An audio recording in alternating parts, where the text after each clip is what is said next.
I'm Rob Skinner, and this is the Rob Skinner Podcast. Today, I'm talking with Moses Singh, missionary to India, Bangladesh, and the U.S. Moses was converted in New York City and went on mission to India and Bangladesh before returning to the U.S. He and his wife have planted 2 churches in the U.S. while working full-time secular jobs. Listen to Moses' story of mission and how he plans to live to 120 by eating right and living right. All this and more on the Rob Skinner Podcast.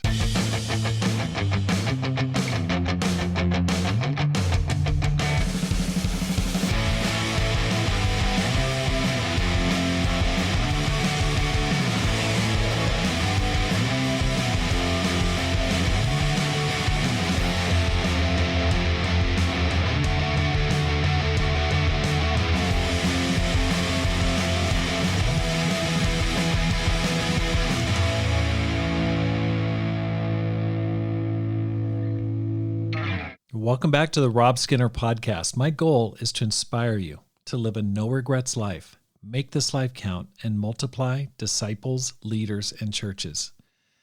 I hope you're having an amazing fall, and I want to say thank you so much. It's Thanksgiving weekend here in Tucson. I really appreciate your listening to the program. Thank you so much for taking your time to listen, to make comments. I want to give a special shout out to Rachel Erickson, who gave me the idea for this next guest on my program, and just thank you for listening. If you feel like you're benefiting from the program, I'd like to ask you to support it with a gift. Your support enables me to multiply disciples, leaders, and churches and inspire others to do the same through this podcast. All you need to do is go to the show notes and there's a link to support the program.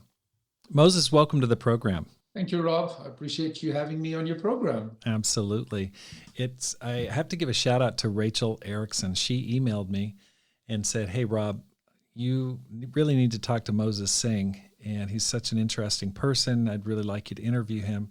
Rachel is one of my big supporters on the podcast. She and her husband, Bruce, we knew from the Flagstaff church planting back in 2021, and they're just great, great people. So Rachel, here's a little shout out to you. Thank you so much. I do listen and read to those emails, and if you are listening to this and you've got people around you that you go, "Hey, Rob really needs to interview this person," just shoot me an email, rob@robskinner.com, or text me and let me know, and I will do my best to get those people on the podcast. But Moses, can you tell me a little bit about how you became a Christian? Sure. Well, it's a long journey, but I'll make it a short one.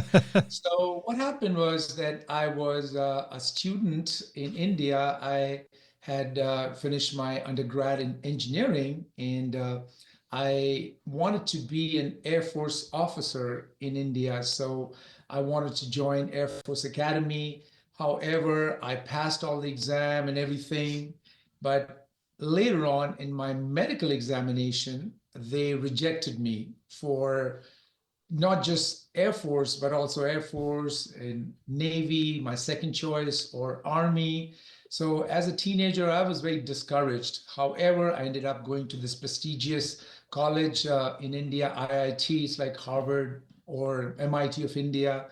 So after I finished my engineering course, undergrad, I decided to stay in India and do something for the Lord, because I grew up in a very Christian household, and my parents taught me to read my Bible daily, to pray daily, and we would have a family devotion every night growing up. So it instilled in me to really be close to God. And then I decided to come to the US to do my further studies, my master's in New York area.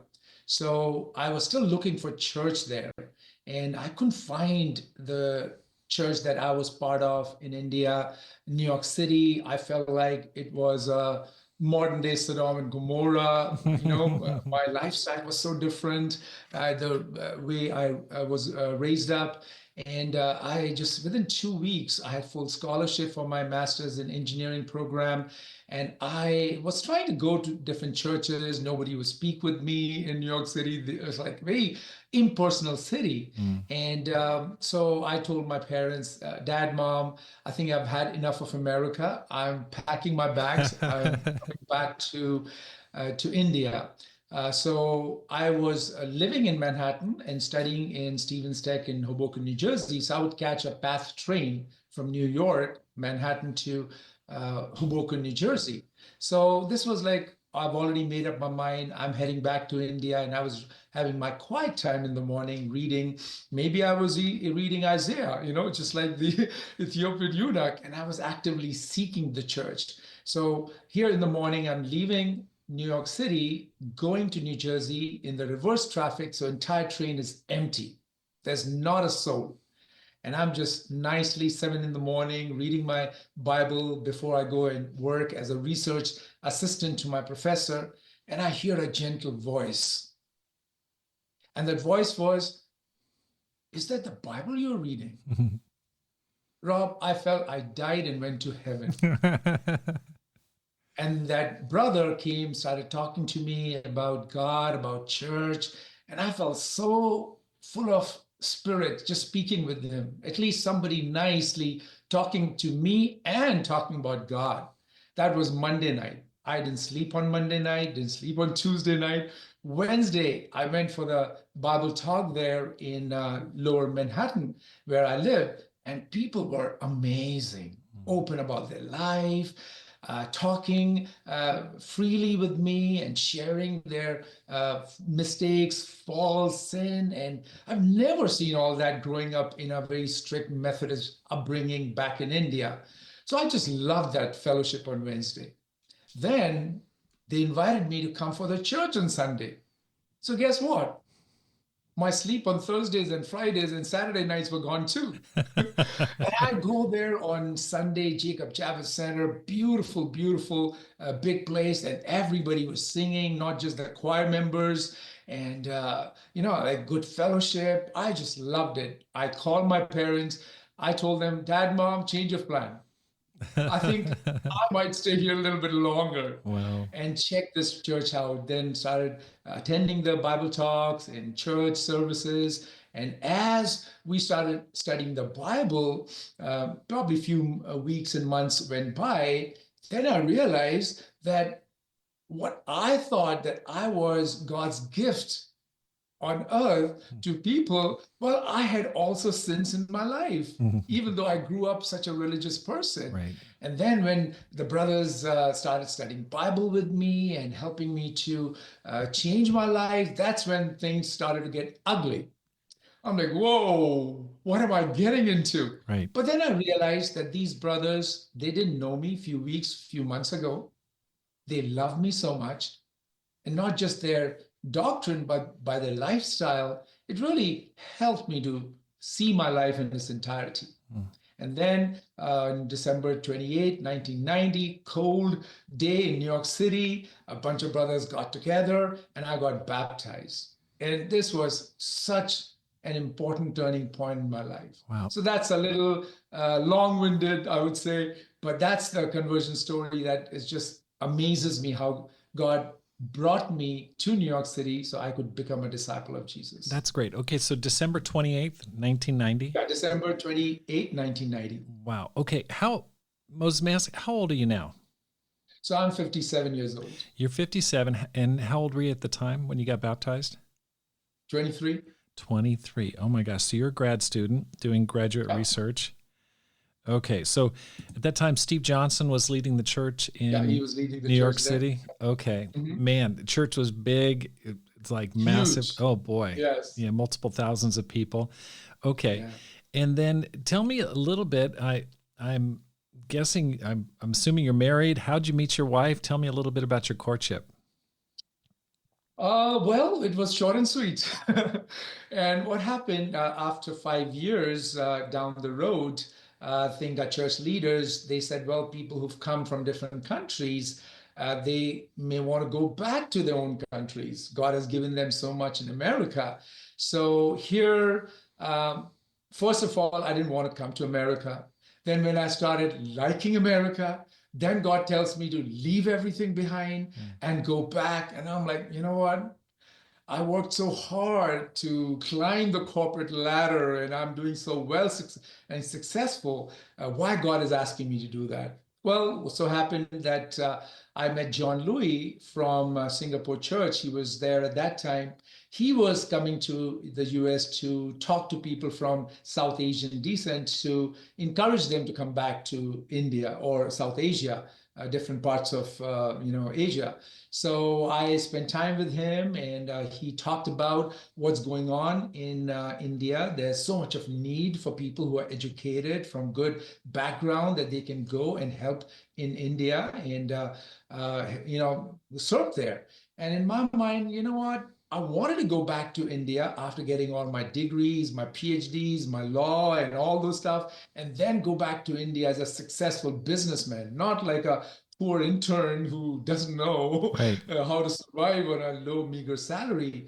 But he kind of, when he talked about things that need there in India, it just helped me to see that what am I doing? I felt like I was like my namesake in Bible, Moses, got good education, good upbringing, Right. and then I'm not going to give up my life of Egypt. Right. So I said, well, I will think about it. Right. So I started praying, but still kind of wrestling with scriptures and in prayers.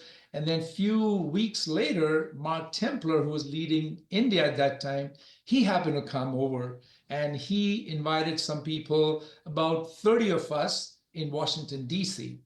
And we were all there together from different backgrounds. Some people were born in America, some people like transplants like me who were born in India, came for further studies. And we were all people there, about 30 of us. And my future wife, Mamta, was also there. Wow. Okay. And it's an interesting story. I was very cautious. If I'm the only one going back to India or other people are, and I didn't know any one of them, they came from actually US and Canada in different, so we all got together there. So we were about, so 30 of us. A meeting we had one weekend in Washington, D.C., where Doug Arthur, Jim Blau, and a lot of people who had been in South Asia had come there to encourage us. So on Saturday morning, I was supposed to go early in the morning for a prayer walk with Mark Templer. So I all got ready, excited, nervous to go on for a prayer walk. And then I knocked at Mark Templer's door. He opened up. His wife Nadine was there. At the same time, Mamta, my future wife, walked in at the same time to have a prayer breakfast with Nadine. Unbeknownst to Mamta and I, Mark and Nadine looked at me and Mamta, made an eye contact with each other, and fixed up a marriage, like Isaac and Rebecca.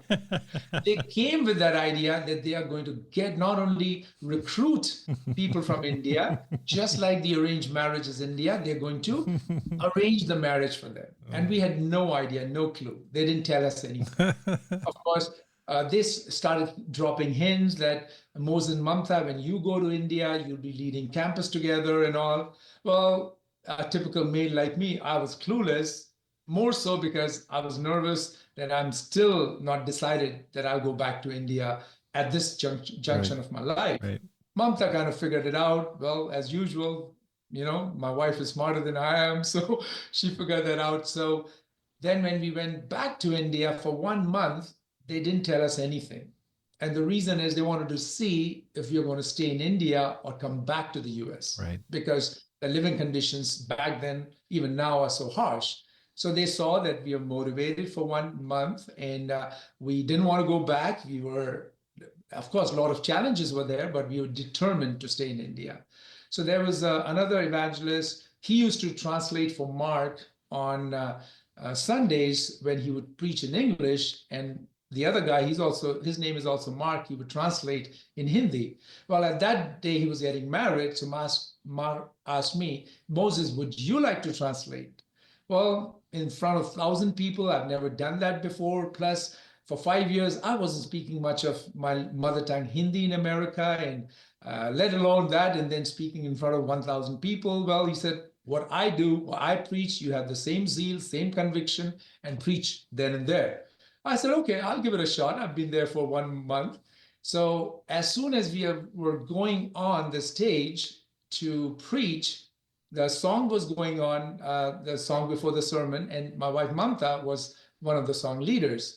So Mark says, Moses, what do you think about this sister Mamta? I said, oh, she's great. She's given up her career. She didn't even grow up in India, and she was a scientist, grew up in England and in the US, and she's a great sister. He said, no, no, what I'm asking you, do you like her to get married to her?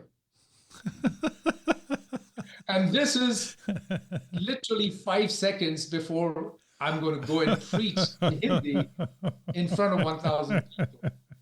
So I said, well, I can tell you now, I'm nervous. Give me some time. He said, okay, I'll give you 24 hours. So that was a relief. We preached and everything went well. And then later on, the same brother who was translating earlier for Mark Temperer, he had a reception. So we went in the evening, and then he asked us that, okay, did you decide? So they wanted to ask me first if I'm saying yes, then they would have asked Mamta. So I said yes, not in 24 hours, in probably 8 hours, because I felt like and I've seen Mamta for 1 month, I've seen her hard work, seen her dedication, seen her sacrifice, and I trusted the leadership that I found out that they've been praying for that months and months before we even knew that. So I thought that this is a sign from God, and lo and behold, never ever regretted that decision. Wow. Second decision after getting baptized and saying yes to a godly woman of God. Wow. How long was it between that time, that day, and the day you got married? So not a long time again. So this is 1 month when everything was thrown in. And of course, she also said yes. And then while we kind of sort of dated back in the day, it was very restrictive. We couldn't date much. So we couldn't really get much time there. There was a need for a church planting in Lahore, Pakistan. Well, there were 4 people who were trained, 2 from US, 1 from England, 1 from New Zealand, and also 1 from Colombo, Sri Lanka. Well, the sister from Sri Lanka could not get her visa. So last minute, while Mamta and I beginning to know each other in just few weeks or days after that groundbreaking decision, she was asked by Mark and Nadine, would you mind filling in her shoes to start the church with a big, humongous mission team of 4 people? Well, she said, well, we're just getting to know Mamta, Moses and I. What should we do? She said, that's fine. You can still get to know her. So we said, okay, that's fine. I mean, we are sold out to the Lord, and that's fine. And I have known Mamta only for 30, 40 days. So she goes to the mission team there, risking her life every single day. And I wouldn't know if she'll come home alive. While she was there, she was followed, she was attacked. And I mean, it was back there, the conditions for women in Pakistan were not that good. So then she stayed for like 4 or 5 months, baptized. They all baptized, mission field of team of 4 people, baptized like 30 people in just 4 or 5 months. Oh my gosh. And yeah, it was amazing what she was doing there. And then they came up with the idea that we'll let you go out on phone dates. But this is the trick. Neither you nor her can directly call from Delhi, where I was an intern, to her in Lahore, Pakistan, because India and Pakistan, since long time, not have been good neighbors. Right. So I would call the church leader in Sri Lanka and beg him from his little meager church budget to connect me from Sri Lanka to my future wife in Pakistan, and we would have 15 minutes date once a month for 5 months. Oh my gosh. How did he do that? How did you do that technically? So technically, I would call Sri Lanka, and brother will connect me from Sri Lanka to Lahore, Pakistan. It's like from up north, I'm calling down south, and down south, another country, so that our phones will not be traced. It must have been a terrible connection. I can only imagine. Fortunately, maybe it was God who parted the connection. We could speak for 15 minutes clearly. Wow. Okay. That's crazy. So Okay. that was a 5 months of dating Uh-huh. via phone from three different countries, Mhm. and we would still speak in codes. So those 5 months for Mamta and I, especially for her, was like doing spying. Yeah. We were underground churches, as you would have heard from different places. So Pakistan was an underground church. So then she comes back in December after 4 5 months being there. We get engaged, and then following month in January we get married, and on a honeymoon we go to start a church in another Muslim country in Dhaka, Bangladesh, in the middle of civil war.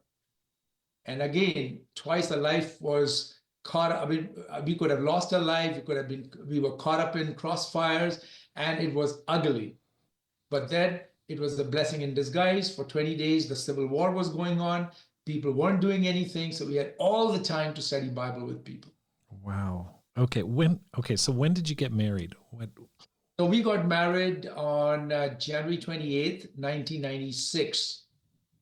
So we came to India in May 1995, and we got married on January 28, 1996. So just few months later, 7 8 months later. So everything was fast tracked for us. Wow, that's exciting. So you went to Dhaka, one of the most densely populated countries and cities in the world. That's Yes. crazy. Okay, what was that like? Can you just, you're on your honeymoon, you just got married and you went straight to Dhaka? Yes. No, you didn't go to Tahiti or anything like that. You didn't go to Phuket So we got a chance to go to actually Bali for the conference. Okay. Maybe So it was maybe I saw you there. I was in Japan at the time, so I wonder Yeah, if, we used to meet there in Bali conferences. So I take that back. I did go to Goa, which is like Hawaii of India, okay. and we went there for 3 4 days. And in that time, I also preached in the church in Goa during my brief honeymoon. Then went back to Lucknow, my hometown, while my dad threw a big reception, calling thousands of people. And after that, we went to Bali, and then we went to start the church there. So everything happened at a breakneck speed. Right. But at least you had a little bit of fun. Goa, that's the Portuguese area of India. Yes, Okay. it's the Portuguese area, Portuguese settlement. Beautiful, beautiful place. Kind of go there sometime. So tell me a little bit about you.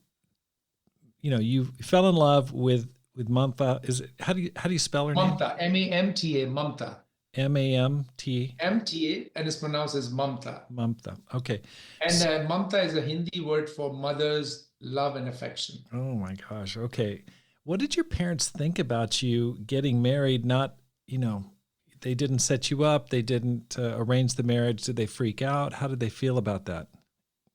So they did. They were, when I first went to India after being in New York for a couple of years, my father set me up with arranged marriages where you have the biodata, the curriculum vitae of a prospective groom. So I'm here, I'm an engineer returned from America. I'm meeting doctors, lawyers, and all these because my dad had arranged. So then I told Dad, I appreciate you doing that for me. But my conviction is I want to get married to a disciple who loves God more than she loved me, because that's what the conviction my parents instilled in me while growing up. Right. That always marry a woman who loves God more than you, then she's going to love you more than anyone else. Wow. Okay. So, and he took that okay. He accepted it. And I was so surprised that he took it so well, because lots of my other friends who come to the US get the degrees, their master's, PhD, whatnot, they go to India. Literally, their parents arrange everything, and they had no say in that. Oh my gosh. Okay. So let's just kind of back out. Let's go up to the 30,000 foot level. Give me a kind of a broad overview of your career, your work since your marriage and up until the present time. Where have you been? And then we'll drill back down in a second on. Yeah. So good question. So after we got married, we were in the ministry for 8 years, and we were just loving it. We didn't want to come back because we had planted, like Mamta had planted a church in Pakistan, us together in Dhaka. Then we went to our hometown in Lucknow, India, and then we were in North India, raising up so many people.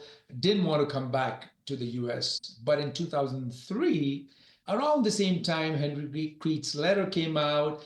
There was a tragedy in my wife's family. Her sister lost her 18-year-old son and a 44-year-old husband in a boating accident in Miami. So we flew in all the way from New Delhi to Miami to grieve, and we saw that Mamta's family, they're all Hindus, and they were grieving. And Mamta felt like for 8 years she's been helping convert so many people in South Asia. Her own family needs that help. So with a very heavy heart, we decided to leave the full-time ministry and move back to Greenville, North Carolina, where her sister also moved to Greenville, North Carolina with her son and daughter who survived, that tragedy. So there, once we moved back, I went into consulting in engineering, and I took my professional engineering exam, PE. So I became a consultant. My wife, she was a scientist with Glaxo before the ministry. She became a science educator. And we both decided we've been trained so much in the ministry. Now's the time we'll become tent maker, evangelist, and women's ministry leader. So that's when we started at tent making. In evenings and weekends, we would study Bible with people, and that's how the Raleigh Triangle Church also sent people. They knew that ministry-trained people are there, so we started doing ministry on the side, and then we were there for about 8 years. Now, the good thing that happened was Mamta's parents didn't like her marrying somebody who's a Christian. They didn't even come for a wedding in India. But those 8 years being in Greenville, North Carolina, gave such a good time for Mamta to reconnect and reconcile with her parents, with her family members. And then God sent us to Rochester, New York, with my job. Now, before that, when we started a church in Greenville, North Carolina, our daughters, Megha, Esther, and Manvi Lydia, were 5 and 2 years old. So we started the church in Greenville, North Carolina, just us four. So daughters would just help out in the ministry, whatever they could do. Then 8 years later, when we went to Rochester, New York, we started the same thing. All four of us, they were 11 and 14 years old, so they would help out in song leading, in childcare, and everything. And we started again. I was working as a consultant in energy sector in Rochester, New York, and God blessed us so much. We had people from Canada come over and visit us, and we always made sure we connected with people. So I'm in the energy field since then, and then 5 years ago from Rochester, we moved to Atlanta, Georgia, where we are part of the Cornerstone Church Fellowship, and we continue doing the same thing. Now, when we were in Rochester, New York, our daughters became disciples. They were 15 years old. They're 3 years apart. And that was such a great birthplace, spiritual birthplace for my daughters to become disciples. And now we are all here. My older daughter is graduating from med school next May, and she's looking for interviewing for residency. And the younger daughter, she's a software consultant. She graduated, both girls graduated from New York. Younger one graduated from Cornell, and older one and younger one graduated from RPI as a computer scientist. She was working in New Hampshire. Now she's here in Atlanta for a month. So this Thanksgiving, we all four of us are together. Wow. And we look back at lives that whether we were in full-time ministry when they were little or as tent makers, we, family of four, have always worked together as a family to reach out to people. That's so cool. Okay, so RPI, what is that? Oh, Rensselaer Polytechnic Institute. It's a technical college. in school in upstate New York, in Albany, New York. Albany. Okay. Okay. Yeah. So and then so your older daughter, she's going to become a doctor.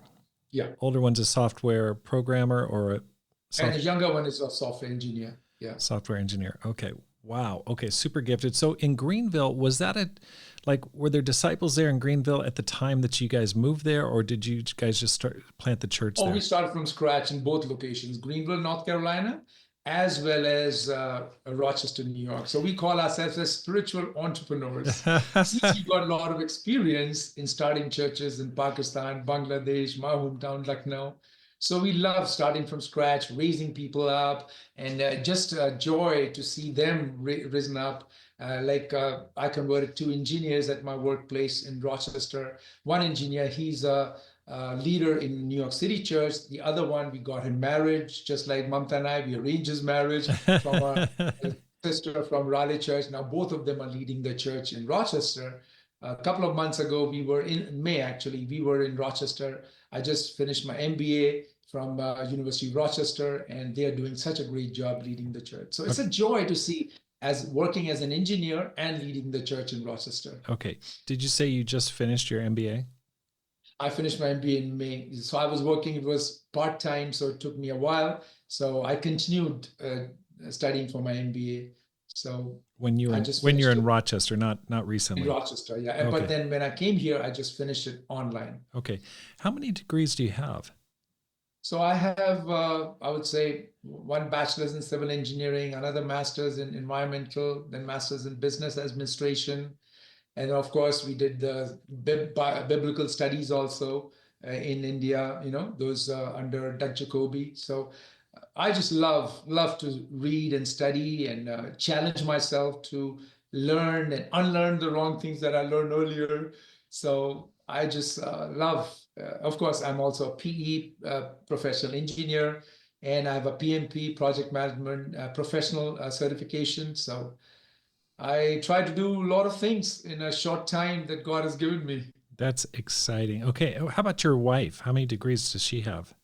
So she has bachelor's and master's, and she also has that certification in biblical studies. Wow. Okay. Man, oh man, that is really exciting. So you planted two churches, self-supporting, and now you're in Georgia. What did you join an existing church in Georgia? You mentioned the Cornerstone Church. What? Yeah. So this is basically there are six churches that came out of the big Atlanta church. Right. So Cornerstone Church is one of those six churches. Like we have Northview, North River, Bath, Bridgestone. So we have several churches here so we are part of one of those six churches and our church is about 250 disciples. Okay. Now, what brought you to Georgia? My work. Okay.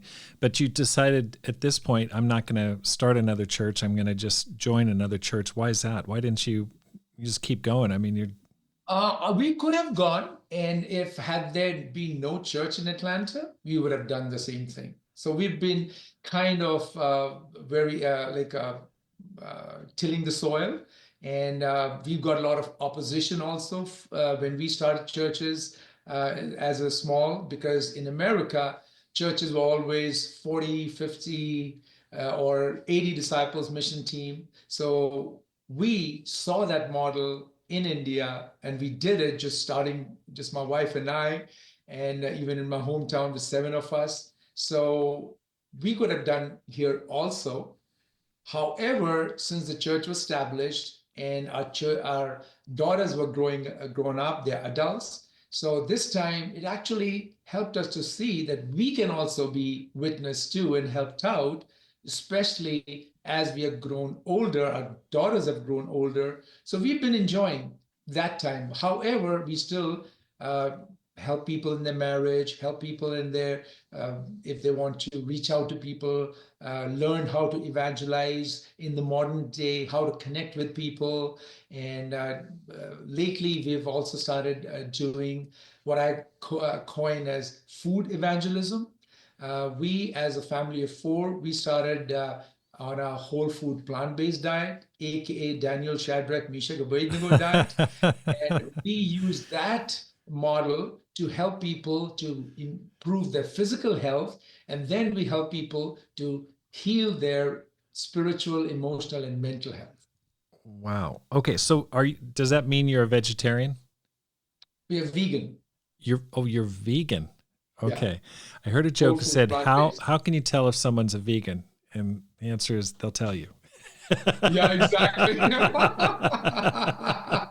That Okay. is exactly right. So, this is basically a niche way that we feel like God has brought us here, because we are living in this place where there are a lot of older Christians and in established churches. So, we've helped our family, about 50 plus families, to change their lifestyle and using biblical principles, Daniel chapter 1, where these four young men, for 10 days, they put themselves off to the test for eating a vegan plant-based diet for 10 days. And then they got 3 years of University of Nebuchadnezzar's university to practice that 3 years, and they were pretty good. So now God is using us, these older people, that if they can be healthy physically, like they've gotten rid of their weight or diabetes or blood pressure or different kinds of cancers. Well, if they're healthy physically, they can be healthy mentally, spiritually, and emotionally also. Wow. Okay, you are a man of many talents, that's for sure. Wow. Okay, so I mean, you're in a target-rich environment. The Southeast is one of the most overweight areas of the U.S., according to Yes. what I've heard. The food there is super rich and tasty, Yeah. and it's a massive epidemic in the U.S. Just Yeah. obesity. So you're exactly where you need to be. You're very slim and trim, that's for sure. Okay, what are you looking forward to? I mean, here you've had this very, very rich background in engineering and your secular pursuits, but at the same time been very effective in the U.S., which is a foreign country to you. You weren't born here. Mhm. Planting two churches. I mean, that's a lot. What are you looking forward to in the future? Are you going to continue to plant more churches? What does the next 5 years look like to you? Well, I'm even thinking beyond 5 years. Okay. And the reason being is, you may have heard of Blue Zone people. Yes, the TV show about So eating well and they're yeah, they're 100 plus years old. They don't take any medications, and they're very healthy, robust. And four things basically they do well. One is the diet, lifestyle, environment, and community. mm. Or we can encapsulate that as Acts chapter 2, 42 to 47. Okay. All right. There we go. So, There's the minister in you coming out right there.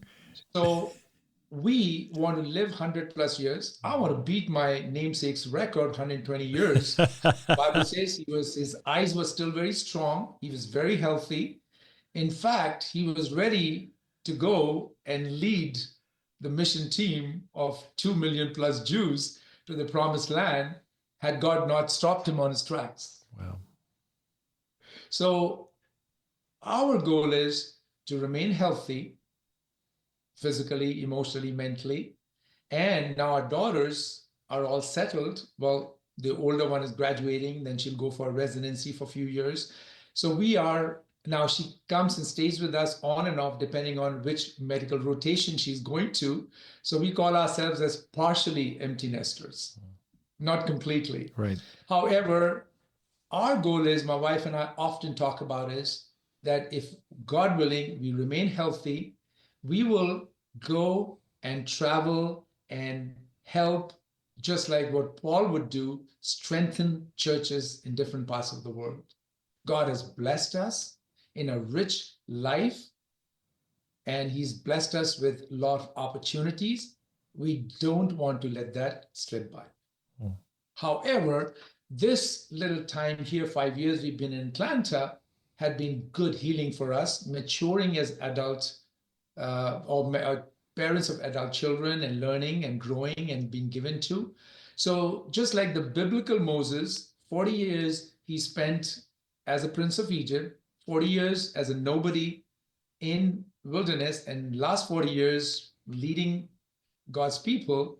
So this Moses, I was 8 years in the ministry in South Asia. 8 years I was in Greenville. 8 years I was in Rochester. And now 3 more years are left in Atlanta. Mm. Wow. Okay. So You God got, is working with me in 8 years block because 40 years would be a long chunk. wow. Okay. Boy, there's a lot to talk about. I don't even know where to go with all of this. This is, you're kind of like Elon Musk or President Trump, or you don't sleep very much, obviously. I do. My goal is to sleep at least 8 hours a Okay. day. And the reason I do it, ever since I've come back to the US in 2003, I've been following Pete Scazzaro's emotionally healthy discipleship. Okay. Good. Okay. That's And I've been teaching and preaching that also in my kind of role in a big city to help people to grow emotionally more. A lot of time, people, or even as Pete Scazzaro says, you cannot be spiritually mature without being emotionally and mentally mature. wow. Okay. Well, let's talk a little bit about these, tent making ministry that you've built.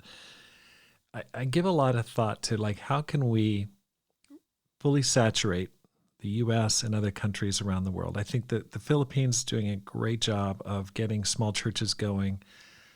Um, I think other places. I just interviewed a couple from India that had gone to a neighboring church and just got it going and did a great job. I can't remember. I think it was north of Bangalore, but that was really inspiring.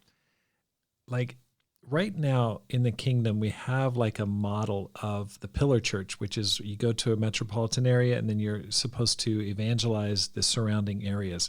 That seems to have stalled because the financial model is really untenable. It's difficult to do it the way we've done it, which is send a lot of money and a fully staffed team. And how, like, what are your thoughts in terms of just, I kind of want to talk to you about ministry here.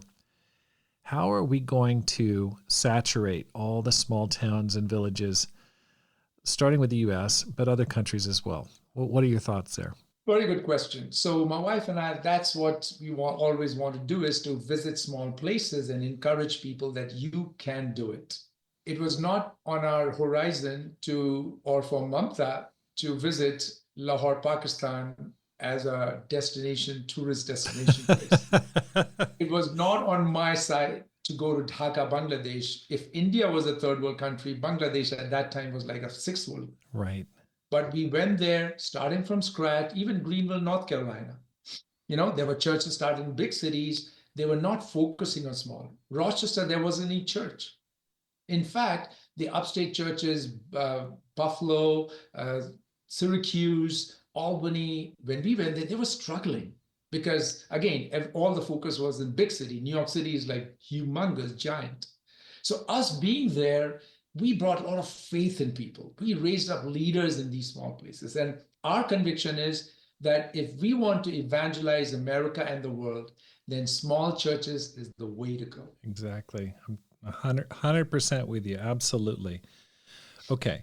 There are small churches out there that are struggling. They're pockets, satellites of disciples, just hurting, not doing well.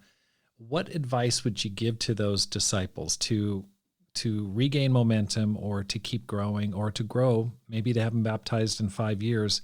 What do they need to do? I would go back to the advice I received when I started church in Greenville, North Carolina. So in conferences, we would meet, and I asked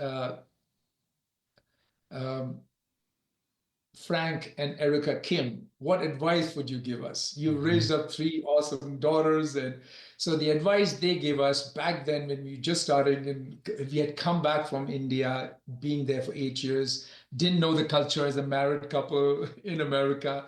And what advice they gave us was make sure, Moses, when you start there, you make sure your needs are met as a husband and wife. Make sure you take your little children, 5 and 2 years old, to connect them with other children.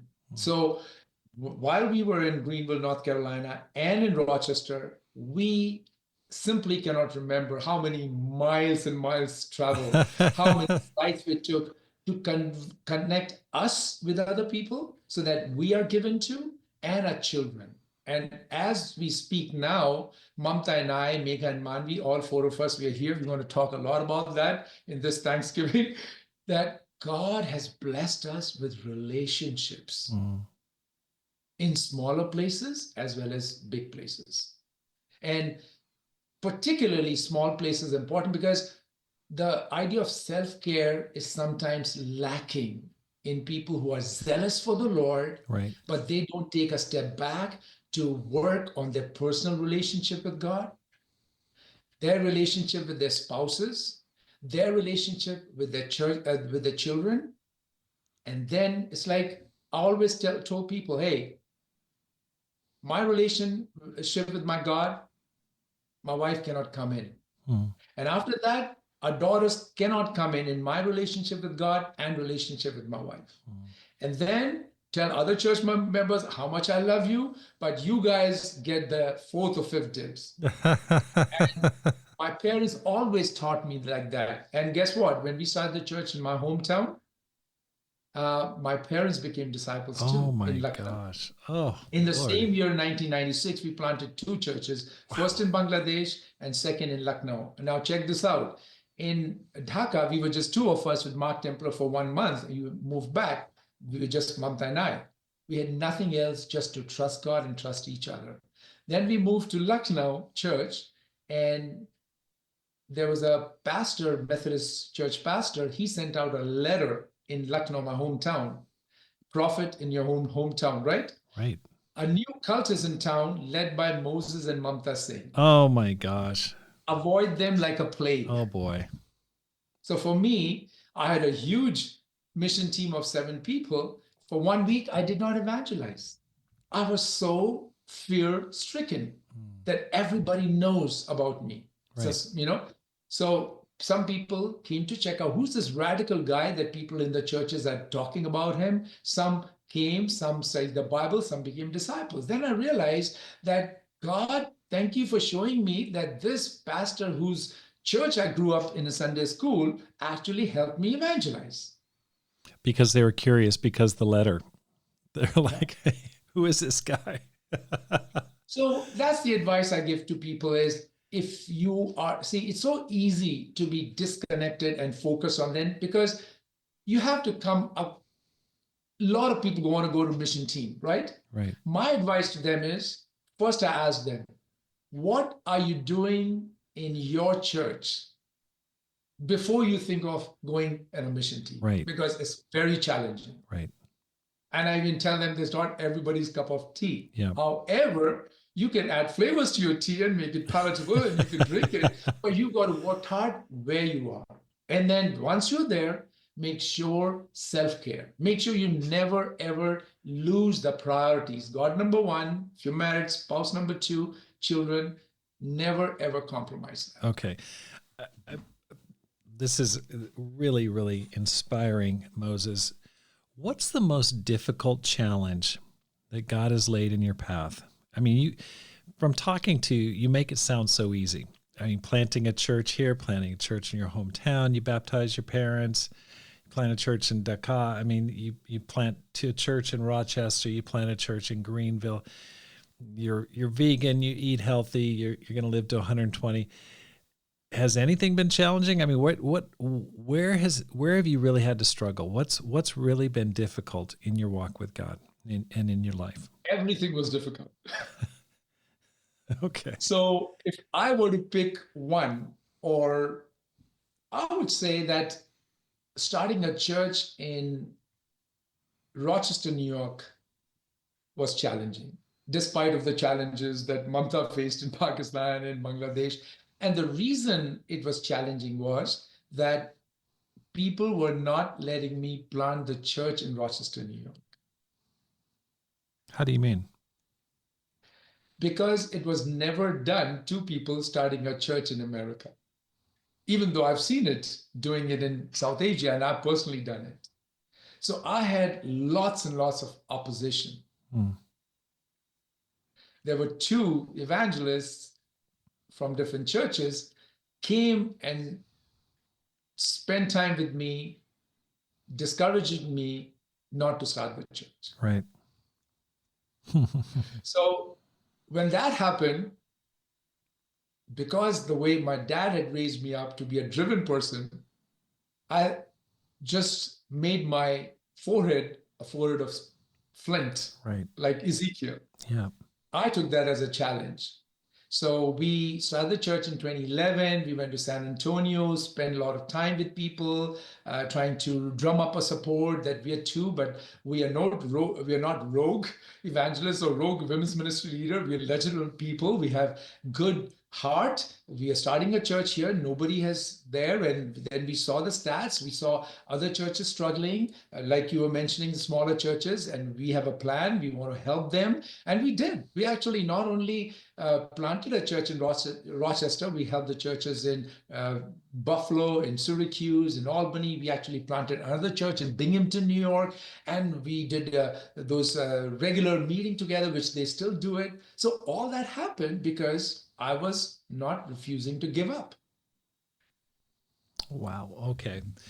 It's interesting when you say that, because I remember when we planted a church in Ashland, Oregon, back in 2004, that I would get calls from people, and I'd hear from people, and people were talking about us as if we had fallen away. Yeah. You know, like we were gone. Like there's almost like they're speaking of us in the past tense. Like, hey, Rob used to be such a great bro.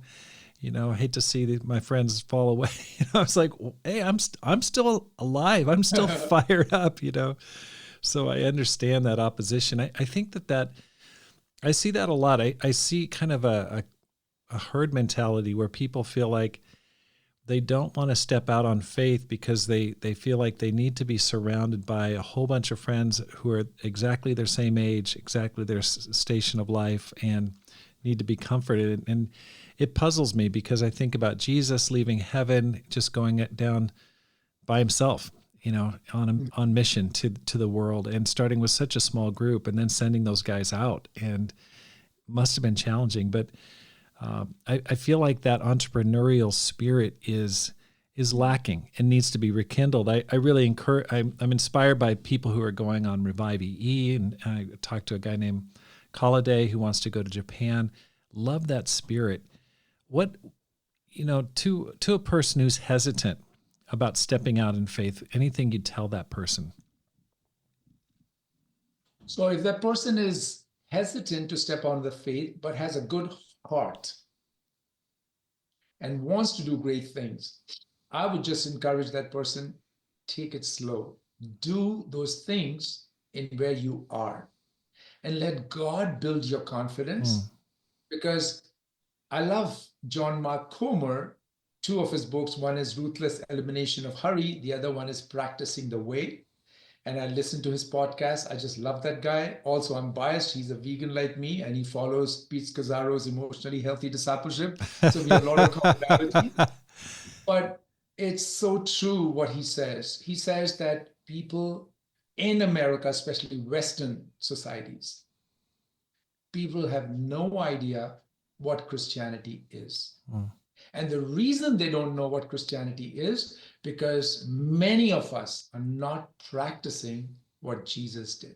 Okay, let's just start right there. Give me your critique of current Christianity and Christianity in our family of churches. Like, what do you mean by that?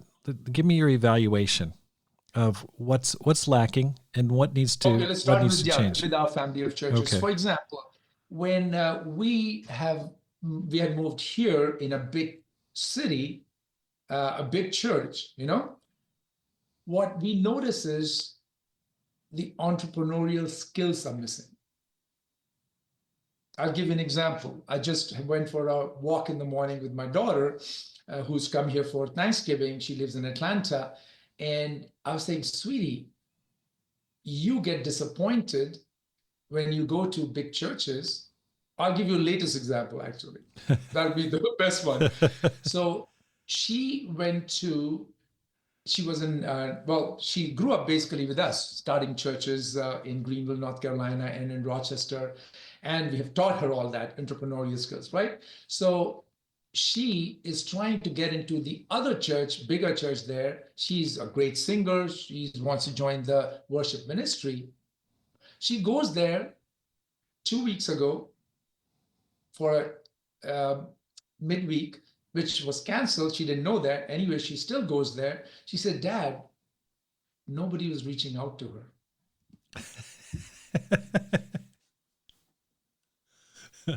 And she was pretty emotional about it. Right. So I had a good chat with her. I said, sweetie, you got to see what you and your sister have learned being on a mission field. You were born in the mission field in South Asia. Right. Then you come here, you've been in your elementary, middle school, high school. All you know is how to reach out to people. Right. You are excellent communicators. You're very articulate. You're very strong-willed. My older daughter started from scratch ministry in Cornell. And as you know, these Ivy League colleges, they are like far away from God. Right. Now, bless her heart, there was another professor, disciple, who was in Cornell. So they both, basically, she was bringing people and they were studying the Bible with people. So I told my younger daughter, you have learned so much. You catch these things and you feel hurt. She said, yeah, Dad, I know I expect a lot. I said, you know what? One good thing all of us are learning now being in a big churches is just when you have a small boat, you can steer it so quickly. Like we did steering of small boat in Greenville, North Carolina, Lahore, Pakistan, Dhaka, Bangladesh, Rochester. But when you have a big, giant cruise ship, it takes a while to move.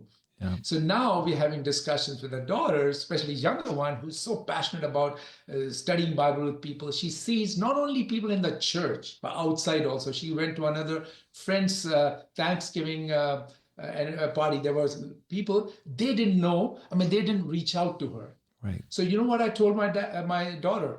Sweetie, they don't know how to reach out to people. Right. Nobody has trained them like you've been trained. Mm-hmm. So in my honest view, that's what is lacking. Mm-hmm. I totally agree. It's right. When you go, you see that when you go to larger churches, part of it is even members of the larger church can't really know every single person. So they stop reaching out and engaging with other people. So it's definitely a concern. Now, having said that, the way we started our churches and even other movement, they always focused on family group, life group, but even that is eroding.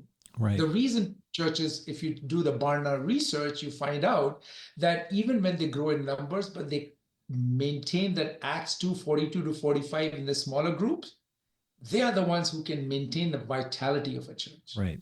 But if that starts eroding, like I'm reading this book right now by Sky Jitani, Divine Commodity. He's talking about Vincent Van Gogh and all his life. And it's an amazing book. He's talking about consumer Christianity. Mm. And then in our own church, we did another of his book called With God, which is another great book of Sky Jitani. This guy's father was from India, and he works for Christianity Today, and very insightful writer, So we are noticing that consumer Christianity has creeped in our churches. Yeah. Let me ask you this. It's impressive to me that you've planted churches bivocationally as a foreigner. You're an immigrant in the States. You have an accent. Mm-hmm. Tell me about the challenges. I mean, like you didn't allow that to be a barrier. Wasn't that challenging as a Indian national, at least initially? I mean, your wife, she's first generation here, but what was that like? Great question. So I would say yes and no. I would doubt myself. What am I doing? Indian guy with an accent and teaching and preaching to people in North Carolina with a Southern accent. Sometimes they don't follow my accent. And then I try as much as possible. I may put on a British accent. Maybe they'll understand more. Some responded yes, some responded no to it. Then I said, you know what? Forget trying to please people. I mean, it's my accent, it's my lifestyle. If they don't want to follow me or if they reject Christianity because of that, it's on them. Yeah. But I'm not going to lie. I mean, it was tough. So when we first moved in 2003 to Greenville, North Carolina, a small city of 60,000 population, well, it's all relatively speaking, right? I was born in Lucknow, my hometown, 2 million population. I went to IIT Delhi, 25 million, came to New York, 8 million. I always lived in big cities. When I first moved, and then being in big cities, churches, you're always surrounded by people. Then I come from being a big shot evangelist in India to a nobody in Greenville, North Carolina. I could Right. relate to my namesake Moses, 40 years in wilderness. Right. Nobody knows me, you know? And I'm like, where are the people? Mhm. There's nobody there. It took me a year and a half to adjust to the living in small cities. And Right. that's when, Rob, I fell in love with small cities, great place for your marriage, great place to raise your children. Right. And ever since, even when I go abroad, I like to go to small Mm. cities because now, and that's when our convictions came that the way to reach out to the masses, small cities, is small church model, like John Porter is doing in Florida and other places, Right. that's the way to do it. And Okay. I see the both parallel big churches as well as small churches. I'm not taking sides, but you've got to have smaller Oh, yeah, churches. absolutely. I think there's a bias against small churches. I see that when I talk to large church leaders. There's kind of a subtle condescension at times towards the Mhm. small church that it's not worth the effort or the time to invest in it. If somehow God just placed you as the saturation czar, as the missionary czar for the U.S., to get a church in every town of at least 50,000 people, what would you do? What would your first three steps be? Well, we'll do what we've done before, but now with a different mindset. Uh, like whenever we've started churches, we'll start just reaching out to people at work. That's the best place. They see you, they talk to you, and then I share the good, the bad, the ugly. In fact, that's how I reached out to the first conversion in Rochester. He came over. He was an engineer. He saw my plaque of being named as appointed as an evangelist, and he saw my certificate of biblical studies displayed proudly in my office. And he said, Moses, why are you putting all those things? Are you not afraid of putting all those things in your workplace? Well, that gave me such a great platform. I said, and this guy's incredibly talented guy. So he said, I went for 4 years of missionary school, mission school, or a seminary. I don't put those 4 years in my resume. I said, why not, Evan? He said, because I'm ashamed of that. I said, I proudly put. And then one thing led to another. He became a disciple. Of Wow. course, we have to overcome a lot. So reaching out to your neighbors, Right. your people, and just sharing the things that you've learned and Mm. grown and the mistakes you've made. Wow. Okay. Well, one final question. What advice would you give to a person who wants to make this life count? It's clear that you are making this life count and living a no regrets life. What would you tell a person who says, "Hey, I really want my life to count for God"? Well, I would tell that person, hey, you've got one life to live. Live life large and know that God is in charge. That rhymes. Yes. Because not only that rhymes, that has been the hallmark of my life. Mhm. Yes, we'll go through good, the bad, the ugly. We'll go through disappointments. We'll go through grieving. But get all the help. Get all your emotions out. That's why I like that movie Inside Out, part one and part two. I mean, get everything out, get help. Don't be shy. Don't be proud to ask for help. I mean, I have made friends being in all those places, remote areas all over the world. They're still my friends, and I've learned a lot from them. Mm. Did all of them become disciples? No. Did they become my good friends? Yes. Do I Wow. still keep in touch with them? Yes. Mhm. Do I keep thinking about the life that I've lived? Yes. Do I have any regrets? Maybe initially, but I dealt with that. Right now, I live life to the full, and I feel like my life has just begun. Wow. My life is much ahead of me. So I don't do too much of driving and looking at the rear view mirror. I feel like what all God has given, He's given me much more life ahead to keep building on these That's things that awesome. I need to learn and relearn and just live for the moment for the Lord. Moses, thank you so much for your time. Oh, my pleasure, of course. And again, thank you for what you've been doing all over the world. And I just appreciate you having me in your podcast. And I wish all the best for you, for what you're doing and your family. Thank you. Thanks for listening. Here's how you can help support the program. First of all, let your friends know about the podcast. Secondly, read and review one of my books, either How to Plant and Grow a Church or Courage, How to Make This Life Count. You can find both of them on Amazon.com. Finally, support the program with a gift today. The link is in the show notes. Because my goal is to inspire you to make this life count, live a no regrets life, and multiply disciples, leaders, and churches. Have a great day and make this life count.